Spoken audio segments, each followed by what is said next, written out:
আপনাদের এইদিকে পানি কতদিন যাবত, মানে আপনাদের এই যে ঘর বাড়ি ডুবাইছে এটা কতদিন ধরে? অনেকদিন ধরে। অনেকদিন। আপনাদের এখানে কি মানে ঘরের ভিতরেও পানি ঢুকছে? মানে ঘরের সামনে দরজা একটা সামান। তাইলে কি রান্না বান্না করে খাওয়া যায় না?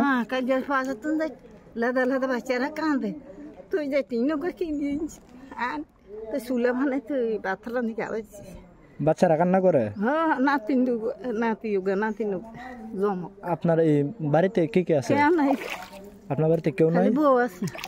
আপনার এই স্বামী সন্তান কেউ নাই? না, স্বামী নেই। আর আপনার হুতরা আছে ঢাকা। ঢাকায় থাকে।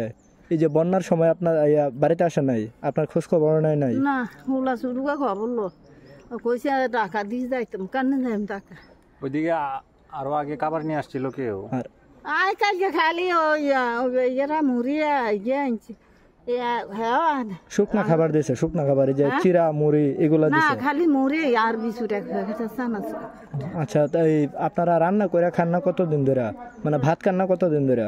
রাঁধছি তো এতদিন রাখি, চুলে হানি উড়ে গেছে, এখন পানি উঠে পড়ছে। কালকে টিন আনি তো বাদ। সকালবেলা কি খাইছেন? সকালে মুড়ি গেছে। আর রাতে? রাত্রে বাদুয়া খাইছে। আচ্ছা আচ্ছা আচ্ছা। কই না টিন আনছি, টিন আনি তো ভাত রাঁধছি টিনের উপরে। এইখানে আপনার এই বোনা খেজুরি আছে, এগুলো দিয়ে হবে আপনার? আমরা তো মানুষ আইছি। আচ্ছা আচ্ছা, বউ আছে, নাতি দুধ। আচ্ছা আচ্ছা আচ্ছা, দোয়া করেন আমাদের জন্য। হ্যাঁ, দোয়া করেন আমাদের জন্য। আচ্ছা, আমি বেশই আছি বুঝছেন, আর বাইর মানুষ কর না কি জানা না, তা আমরা বাইরের ভিতরে তো নাইতাম হারিনি, বুঝছি। হানির ভিতরে নামতাম হারিনি। আচ্ছা আচ্ছা।